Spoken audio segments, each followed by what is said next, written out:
Bismillahirrahmanirrahim. Kaum muslimin rahimani wa rahimakumullah. Tahukah Anda, ternyata Rasulullah SAW wafat dalam keadaan syahid. Beliau tidak gugur dalam medan pertempuran,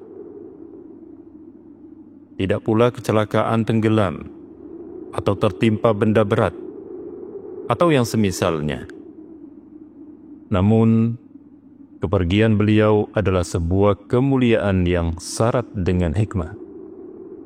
Kejadian yang menandai akhir hayat manusia paling mulia ini bukanlah sesuatu yang tampak seperti syahid dalam peperangan, tetapi mengandung hakikat yang lebih dalam. Perjalanan hidup Rasulullah SAW dipenuhi dengan ujian, termasuk berbagai upaya pembunuhan yang dilakukan musuh-musuh Islam. Namun, setiap rencana jahat itu selalu digagalkan oleh Allah Subhanahu wa Ta'ala. Sampai akhirnya, tibalah suatu peristiwa yang seakan tidak langsung berakibat fatal, tetapi meninggalkan dampak jangka panjang yang menjadi sebab utama wafat beliau sallallahu alaihi wasallam. Apa yang sebenarnya terjadi?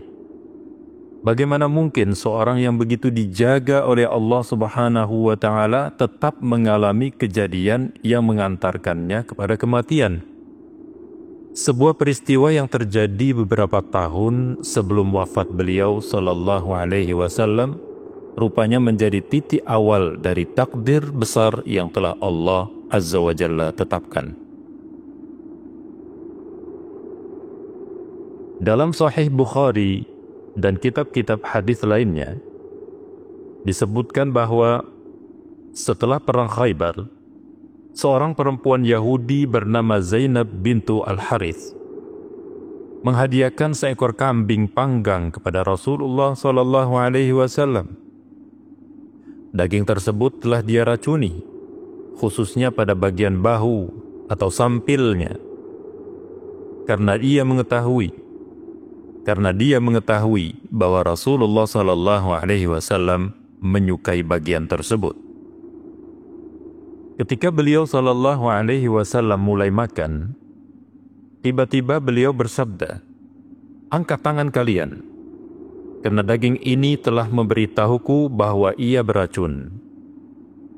Akan tetapi, saat itu beliau sudah sempat mengunyah sedikit daging tersebut dan akhirnya memuntahkannya. Seorang sahabat, Bishr bin Al-Barra radhiyallahu anhu, yang ikut memakan daging itu akhirnya meninggal dunia. Sementara itu, Rasulullah SAW tetap hidup, tetapi efek racun itu tidak hilang begitu saja. Diriwayatkan oleh Imam Ahmad dalam sunannya dengan sanad yang sahih dari Ummul Mukminin Aisyah radhiyallahu anhu, bahwa saat menjelang wafat Rasulullah SAW bersabda, "Wahai Aisyah, aku masih merasakan sakit akibat makanan yang aku makan di Khaybar. Inilah saatnya aku merasakan putusnya jantungku karena racun itu." Para ulama menjelaskan bahwa efek racun tersebut terus-menerus memengaruhi tubuh beliau hingga akhirnya menyebabkan wafatnya. Imam Ibnu Hajar Al-Asqalani rahimahullahu ta'ala berkata dalam Fathul Bari, telah jelas bahwa Rasulullah SAW wafat sebagai syahid karena efek racun yang beliau makan di Khaybar.